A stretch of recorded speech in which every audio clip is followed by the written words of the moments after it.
খবর শুনছেন বিশ্ব সংবাদ চ্যানেল থেকে। আজ জানাবো পশ্চিমবঙ্গ দেশ বিদেশের বাছাই করা গুরুত্বপূর্ণ তাজা সংবাদ। খবরের শুরুতেই জানিয়ে দেব সংবাদ শিরোনাম, পরে বিস্তারিত।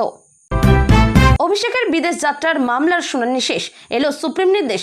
কি জানালো শীর্ষ আদালত? 215 জন কর্মীর বেতন আটকে কাতর আরজি তৃণমূলের, পাল্টা সওয়াল কেন্দ্রের। কি বলল সুপ্রিম কোর্ট? পুলিশের নিরাপত্তা চাই, জারি অ্যালার্ট। কি হচ্ছে বাংলাদেশে? মাঝরাতে গাড়ি থামিয়ে পালানোর ছক, পুলিশের রাইফেল কেড়ে হামলা, এনকাউন্টারে নিহত ঝাড়খণ্ডের কুখ্যাত গ্যাংস্টার।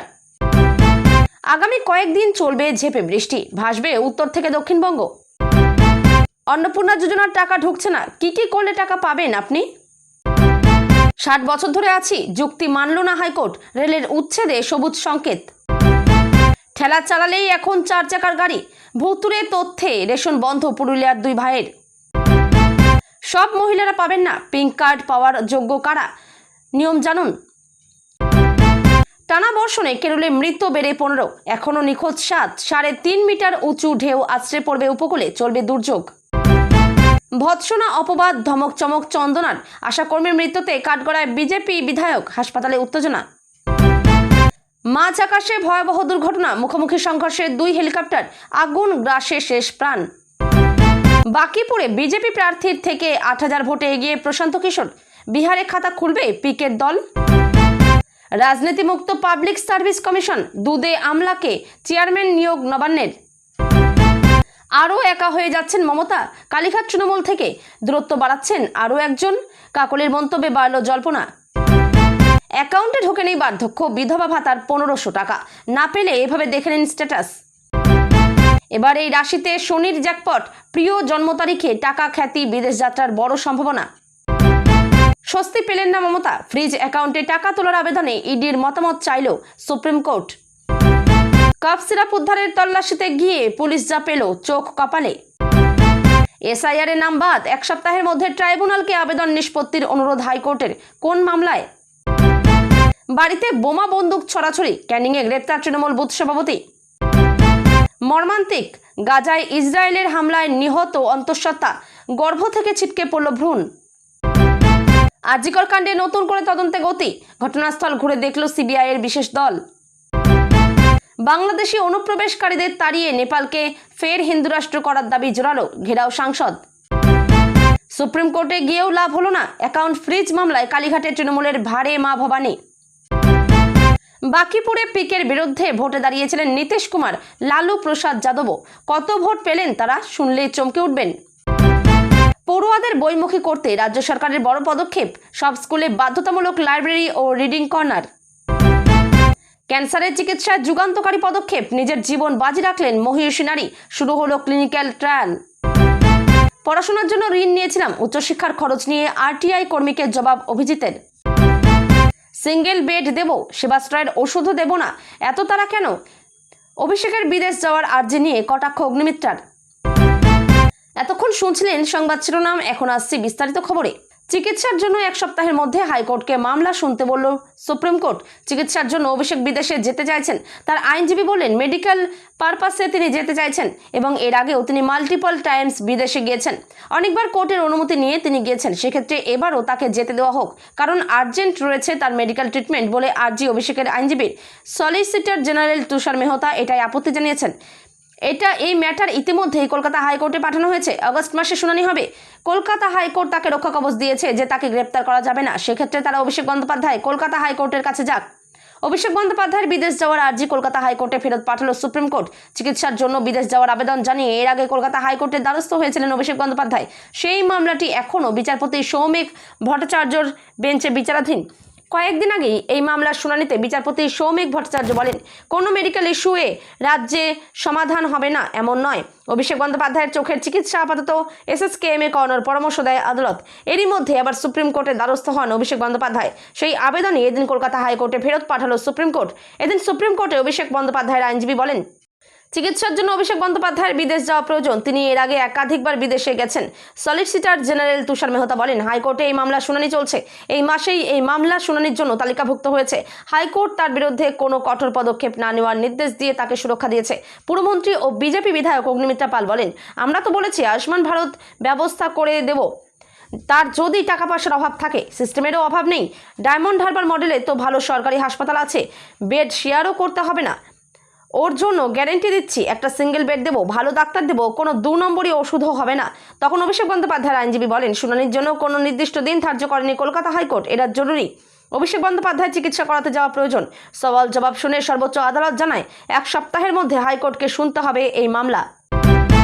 কর্মীদের বেতন দেওয়া যাচ্ছে না, চালানো যাচ্ছে না নিত্যদিনের খরচও।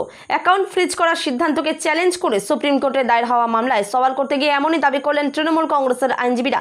যদিও তৃণমূলের এই দাবিকে খারিজ করে দিয়েছে কেন্দ্রীয় সরকার। শীর্ষ আদালতে তাদের পাল্টা দাবি, তৃণমূলের হাতে যথেষ্ট টাকা রয়েছে। এদিন সুপ্রিম কোর্টে তৃণমূলের মামলাটি ওঠে। নিত্যদিনের খরচ চালানোর জন্য কিছু টাকা হাইকোর্ট নিযুক্ত প্রশাসককে দেওয়া যায় কিনা তা নিয়ে মতামত জানতে চাইল বিচারপতি MM সুন্দরেশের বেঞ্চ। তৃণমূলের পক্ষে সওয়াল করতে গিয়ে আইনজীবী কপিল সিবাল বলেন, আমাদের সব অ্যাকাউন্ট ফ্রিজ করে দিয়েছে, নিত্যদিনের খরচও চালানো সম্ভব হচ্ছে না। তৃণমূলের আর এক আইনজীবী মেনকা গুরুস্বামী বলেন, অ্যাকাউন্ট ফ্রিজ হয়ে যাওয়ায় 215 জন কর্মীর বেতন বকেয়া রয়েছে। যদিও তৃণমূলের এই যুক্তি খারিজ করে দিয়েছে ASG SV রাজু বলেন, তৃণমূলের কাছে যথেষ্ট টাকা রয়েছে। যদিও তৃণমূলের আবেদনের পরিপ্রেক্ষিতে এদিন কোনো নির্দেশ দেয়নি শীর্ষ আদালত। আগামী মঙ্গলবার ফের এই মামলায় দুপক্ষের মতামত শুনবে শীর্ষ আদালত। তবে মূল মামলায় সুপ্রিম কোর্ট হস্তক্ষেপ করবে না বলে জানিয়ে দিয়েছেন বিচারপতি MM সুন্দরেশ। এ প্রসঙ্গে তৃণমূল নেতা কুণাল ঘোষ বলেন, দৈনন্দিন খরচ চালাতে সুপ্রিম কোর্টে যাওয়া হয়েছিল, কর্মীদের বেতন আটকে যায়, তদন্ত করার হলে করুন, কিন্তু বেতন বন্ধ করা, রোজকার খরচ বন্ধ করা অবিচার। পাল্টা কালীঘাট তৃণমূলকে খোঁচা দিয়ে বিরোধী দলনেতা ঋতব্রত বন্দ্যোপাধ্যায়ের মন্তব্য, 215 জন কর্মচারী তৃণমূলের, আইনজীবীর থেকে তালিকা চাইব। সবটাই জালিয়াতি করতে করতে এই তালিকায় আবার নাম ঢুকিয়ে দিয়েছে কি না কে জানে। অনেকের চাকরি গেছে, অনেকে CV পাঠিয়েছেন আমাকে। আশা করব সব পক্ষের বক্তব্যের মধ্যে আমাদের চেয়ারম্যান অরূপ রায়ের বক্তব্য শোনা হবে। 5ই আগস্ট আসছে, বাংলাদেশ জুড়ে হাই অ্যালার্ট। দেশ জুড়ে নিরাপত্তা আঁটোসাঁটো করা হচ্ছে সম্ভাব্য জঙ্গি বা সন্ত্রাসবাদী হামলার আশঙ্কায়। দেশ জুড়ে সম্ভাব্য বোমা হামলার খবরের পরিপ্রেক্ষিতে পুলিশ সকল ইউনিটকে সতর্ক থাকার নির্দেশ দেওয়া হয়েছে। গোয়েন্দা রিপোর্টে এই হামলার ইনপুট পাওয়ার পরই অতি সতর্ক বাংলাদেশ পুলিশ। বিশেষ নজর দেওয়া হচ্ছে পুলিশি জিপ, ট্রাক ও বাসে। শনিবারই বাংলাদেশের অপারেশন কন্ট্রোল ব্রাঞ্চ অভ্যন্তরীণ অ্যালার্ট জারি করেছে। কোথা থেকে এই হুমকি এসেছে সে সম্পর্কে কিছু জানানো হয়নি। আর এই অ্যালার্ট জারি হয়েছে ঠিক 5ই আগস্টের আগে। বাংলাদেশের ছাত্র গণ আন্দোলনের জেরে আওয়ামী লীগের সরকার পতন ও শেখ হাসিনার দেশ ছাড়ার 2 বছর পূর্তির দিন। পুলিশেরই ভয়। হাসিনা সরকারি পতনের 2 বছর পূর্তিতে গোয়েন্দা সংস্থাগুলি শঙ্কা প্রকাশ করেছে যে এই সময়ে পুলিশ ও নিরাপত্তা বাহিনীর উপরে হামলা হতে পারে। সেই কারণে দেশ জুড়ে পুলিশ ইউনিটগুলোকে অতিরিক্ত সতর্ক থাকতে এবং নিরাপত্তা জোরদার করার নির্দেশ দেওয়া হয়েছে। বাংলাদেশের পুলিশ জানিয়েছে, গোয়েন্দার মারফত তথ্য মিলেছে যা থেকে পুলিশকর্মী ও পুলিশ স্টেশন লক্ষ্য করে সম্ভাব্য হামলা হতে পারে। পুলিশের গাড়ি, সেনার ট্রাক, বাসে হামলা হতে পারে এমনটাই আশঙ্কা। এই কারণেই দেশ জুড়ে নিরাপত্তা জোরদার করা হয়েছে। নির্দেশ দেওয়া হয়েছে যে পুলিশের গাড়ি তা সে চলন্ত অবস্থাতেই হোক বা পার্ক করা, সর্বক্ষণ নজর রাখতে। কোনো অবস্থাতেই যেন গাড়ি থেকে নজর সরানো না হয়। সাময়িকভাবে কোথাও দাঁড়ালে, যেমন রাস্তায় বা সিগন্যালে, সেই সময় যেন গাড়ির উপরে নজরদারি করা হয়। থানাগুলিতেও বিশেষ নজর দিতে বলা হয়েছে। জারি অ্যালার্ট, যে কোনো অনাকাঙ্ক্ষিত ঘটনা প্রতিরোধ করতে বাংলাদেশের সংবেদনশীল এলাকা, সরকারি প্রতিষ্ঠান, প্রধান সড়ক এবং জনবহুল স্থানগুলোতে নজরদারি বাড়ানো হয়েছে। পুলিশ কর্তাদের কার্যকলাপের ওপর নজর রাখতে এবং প্রয়োজনে তাৎক্ষণিক ব্যবস্থা নিতেও নির্দেশ দেওয়া হয়েছে। জনসাধারণকেও কোনো সন্দেহজনক ব্যক্তি, বস্তু বা কার্যকলাপ সম্পর্কে অবিলম্বে পুলিশকে জানাতে এবং গুজব উপেক্ষা করার জন্য অনুরোধ করা হয়েছে। সম্প্রতি ঢাকায় একাধিক জায়গায় বোমা উদ্ধার হয়েছে। মতিঝিল মেট্রো স্টেশনে একটি পরিত্যক্ত ছাতার নিচে রিমোট কন্ট্রোল এক্সপ্লোসিভ ডিভাইস উদ্ধার করা হয়েছে। এরপরই আরও 2টি মেট্রো স্টেশনে এই ধরনের ব্যাগ উদ্ধার হতেই আতঙ্ক ছড়ায়। এখন পর্যন্ত কত বোমা পাওয়া গিয়েছে? 2026 সালের জানুয়ারি থেকে বাংলাদেশে অন্তত 103টি সক্রিয় বোমা ও IED উদ্ধার করা হয়েছে। সবচেয়ে বড় উদ্ধার অভিযান হয়েছিল 2রা ফেব্রুয়ারি। শরীয়তপুর জেলায় যৌথ বাহিনী 95টি বোমা উদ্ধার করে। এরপর 8ই মার্চ ঢাকায় সুপ্রিম কোর্টের বিচারপতিদের প্রবেশদ্বারের কাছে 6টি বোমা পাওয়া যায়। ঝাড়খণ্ডে পুলিশের গাড়ি থামিয়ে পালানোর চেষ্টা করতেই এনকাউন্টারে প্রাণ গেল রাজ্যের অন্যতম কুখ্যাত গ্যাংস্টার সুজিত সিনহার। রবিবার গভীর রাতে জামতারা সীমান্ত সংলগ্ন এলাকায় এই রক্তক্ষয়ী ঘটনাটি ঘটে। পুলিশের দাবি, এক নিরাপত্তা রক্ষীর রাইফেল ছিনিয়ে হামলার চেষ্টা করলে আত্মরক্ষার্থে পাল্টা গুলি চালাতে বাধ্য হয় পুলিশ বাহিনী, আর তাতেই ঘটনাস্থলে খতম হয় ওই বাহুবলী। ঠিক কি ঘটেছিল মাঝরাতে? পুলিশ সূত্রে জানা গিয়েছে, এতদিন সাহেবগঞ্জ বিভাগীয় কারাগারে বন্দী ছিল সুজিত।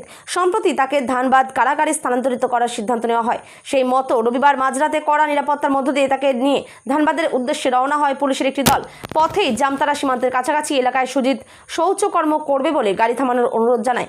গাড়ি থামা মাত্রই সে অতর্কিতে এক নিরাপত্তারক্ষীর কাছ থেকে রাইফেল ছিনিয়ে নেয় এবং পুলিশ কর্মীদের লক্ষ্য করে এলোপাথারি গুলি চালাতে শুরু করে বলে অভিযোগ। এনকাউন্টার ও মৃত্যু।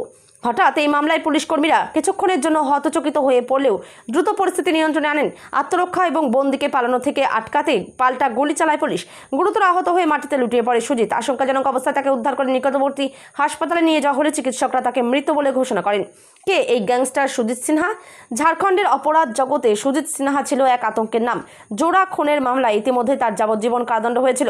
এছাড়া তোলাবাজি, অপহরণ ও একাধিক হত্যাকাণ্ডের মামলার ঝুল ছিল তার মাথার উপর।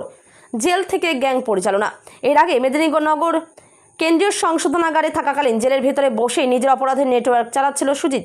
সাহেবগঞ্জে বদলি জেলের ভিতর তার প্রভাব কমাতে ও অপরাধ চক্র ভাঙতে তাকে সাহেবগঞ্জ জেলে সরিয়ে নেওয়া হয়, কিন্তু সেখান থেকে ধানবাদ জেলে স্থানান্তরের সময় ঘটে এই এনকাউন্টারটি। ঘটনার তদন্তে পুলিশ এই এনকাউন্টারের পর পুরো এলাকা ঘিরে ফেলে তল্লাশি শুরু করেছে ঝাড়খণ্ড পুলিশ। ঠিক কীভাবে বন্দি রাইফেল ছিনিয়ে নিতে সক্ষম হলো এবং সামগ্রিক ঘটনার নেপথ্যে অন্য কোনো পরিকল্পনা ছিল কি না তা খতিয়ে দেখতে উচ্চ পর্যায়ের তদন্ত শুরু হয়েছে। কুখ্যাত এই গ্যাংস্টারের মৃত্যুর ফলে ঝাড়খণ্ডের আন্ডারওয়ার্ল্ডে বড়সড় ধাক্কা লাগলো বলেই মনে করছে ওয়াকিবহাল মহল। 3 আগস্ট উত্তরবঙ্গের জলপাইগুড়ি, আলিপুরদুয়ার ও দার্জিলিং জেলার 1-2 জায়গায় ভারী থেকে অতি ভারী বৃষ্টির সম্ভাবনা রয়েছে। 3 তারিখে কোচবিহার, কালিম্পং এবং উত্তর দিনাজপুর জেলার বিচ্ছিন্ন 2-1 জায়গায় ভারী বর্ষণের সতর্কতা জারি করা হয়েছে।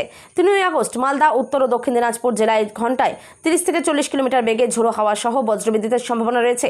3 তারিখে দক্ষিণবঙ্গের পূর্ব ও পশ্চিম বর্ধমান, পুরুলিয়া, বাঁকুড়া, মুর্শিদাবাদ, বীরভূম ও নদিয়া জেলায় 30 থেকে 40 কিলোমিটার ঘন্টা বেগে ঝোড়ো হাওয়া সহ বজ্রবিদ্যুৎ সহ বৃষ্টি হতে পারে।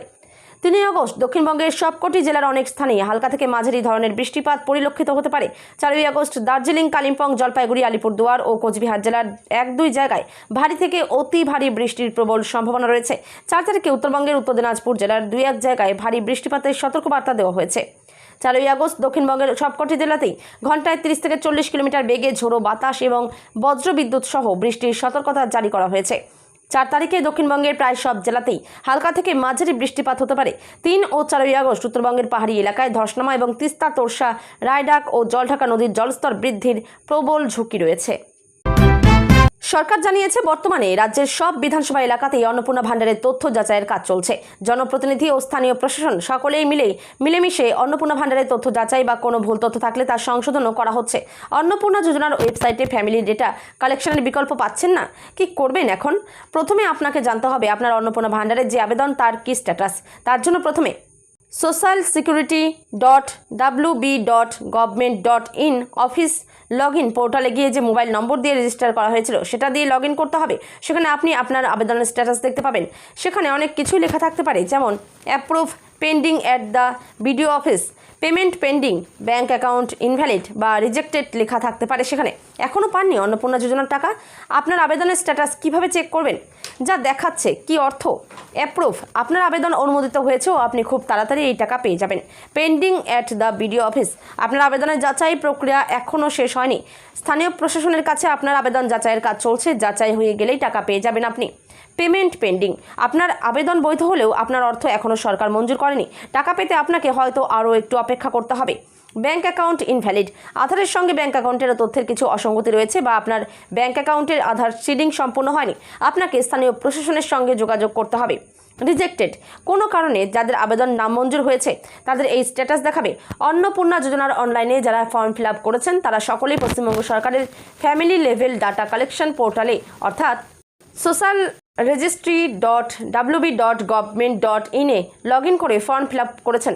এই ওয়েবসাইটে ঢুকলে দেখা যেত ফ্যামিলি ডেটা কালেকশন বলে একটা অপশন রয়েছে। সেখানে গিয়ে রেজিস্টার করা মোবাইল নম্বর দিয়ে লগ ইন করার অপশন ছিল, কিন্তু বর্তমানে দেখা যাচ্ছে সেই অপশন আর নেই।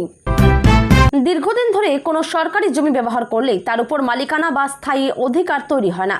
এই বার্তাই ফের স্পষ্ট করল কলকাতা হাইকোর্ট। হাওড়ার একটি ক্লাবের করা মামলায় আদালত জানিয়ে দিয়েছে, রেলের জমিতে বছরের পর বছর কার্যকলাপ চালানো হলেও তা বৈধ দখলের প্রমাণ হতে পারে না। ফলে উচ্ছেদ প্রক্রিয়া আটকে দেওয়ার আবেদন গ্রহণ করেনি আদালত। জমির মালিকানা নিয়ে রায় কলকাতা হাইকোর্টের। প্রসঙ্গত, হাওড়ার ছোট্ট দল নামে একটি ক্লাব দাবি করে যে তারা 60-এর দশক থেকেই সংশ্লিষ্ট জমিতে ক্লাব পরিচালিত হয়ে এসেছে। সেই দীর্ঘ সময়ের দখলদারির ভিত্তিতে তারা উচ্ছেদের বিরুদ্ধে আইনি সুরক্ষা চেয়েছিল। ক্লাবের আরও অভিযোগ ছিল, জাতীয় পরিবেশ আদালত এনজিটি প্রত্যেক দখলদারকে পৃথকভাবে বক্তব্য রাখার সুযোগ দেওয়ার নির্দেশ দিলেও বাস্তবে সেই সুযোগ তারা পায়নি। তাদের দাবি নোটিশ ছাড়াই উচ্ছেদের পদক্ষেপ নেওয়া হয়েছে। তবে রেল কর্তৃপক্ষ সম্পূর্ণ ভিন্ন ছবি আদালতের সামনে তুলে ধরে। তাদের বক্তব্য, এনজিটির নির্দেশ কার্যকর করতে 2018 সালে নির্ধারিত নিয়ম মেনে নোটিশ জারি করা হয়েছিল। সংশ্লিষ্ট ক্লাব নোটিশ গ্রহণে অস্বীকার করলে প্রচলিত বিধি অনুসারে সেটি ক্লাবের দেওয়ালে টাঙিয়ে দেওয়া হয়। পরে নির্ধারিত শুনানিতে অন্য দখলদাররা উপস্থিত থাকলেও ক্লাবের কোনো প্রতিনিধি হাজির হননি। ঘটনাটি পুরুলিয়া শহরের 6 নম্বর ওয়ার্ডের আমডিহা জামাইপাড়ার। সেখানে ভাঙাচোরা জরাজীর্ণ টিনের চাল আর ত্রিপল দেওয়া ঘরে কোনো মতে দিন কাটান দুই ভাই দিলীপ রায় ও প্রদীপ রায়। 2 বছর আগে আবাস যোজনার একটি ঘর পেলেও আর্থিক টানাটানি তাদের নিত্যসঙ্গী। এক ভাই পেশায় টোটো চালক, অন্যজন ঠেলা চালিয়ে কোনো ক্রমে সংসার টানেন। চলতি বছরের জুলাই মাস পর্যন্ত পরিবারটির 8টি SPHH কার্ডে ঠিকঠাক মিলছিল সরকারি রেশন, কিন্তু হঠাৎই একটি মেসেজ এসে সব ওলটপালট করে দেয়। মেসেজে জানানো হয় তারা নাকি 4 চাকার দামি গাড়ির মালিক, আর সেই অকাট্য যুক্তিতে মুহূর্তে বাতিল করে দেওয়া হয় পরিবারের 5টি কার্ড। কান্নায় ভেঙে পড়ে দুই ভাই জানান, তাদের বাড়িতে একটা ঠেলা আর একটা টোটো ছাড়া কোনো গাড়ি নেই, কিন্তু রেশন দোকান থেকে খাদ্য দপ্তর সব জায়গাতেই এক উত্তর, তাদের নামে 4 চাকার গাড়ি থাকায় এই কার্ড পাওয়ার যোগ্যতা তারা হারিয়েছেন। আমরা ঠেলা আর টোটো চালিয়ে খাই, আমাদের 4 চাকা গাড়ি এলো কোথা থেকে? প্রশ্ন দুই ভাইয়ের। ঘটনাটি জানতে পেরে তাদের পাশে দাঁড়ান পুরুলিয়া জেলা বিজেপির মিডিয়া ইনচার্জ জয়দীপ্ত চট্টরাজ। তিনি পরিবারটির সাথে দেখা করে জানান, সম্ভবত ভুল তথ্যের কারণেই এমনটা ঘটেছে। স্থানীয় বিধায়কের সাথে কথা বলে কার্ডগুলো চালুর ব্যবস্থা করার আশ্বাস দিয়েছেন তিনি। অন্যদিকে পুরুলিয়া জেলা খাদ্য দপ্তরের সঙ্গে যোগাযোগ করা হলে আধিকারিকরা বিষয়টি খতিয়ে দেখার আশ্বাস দিয়েছেন।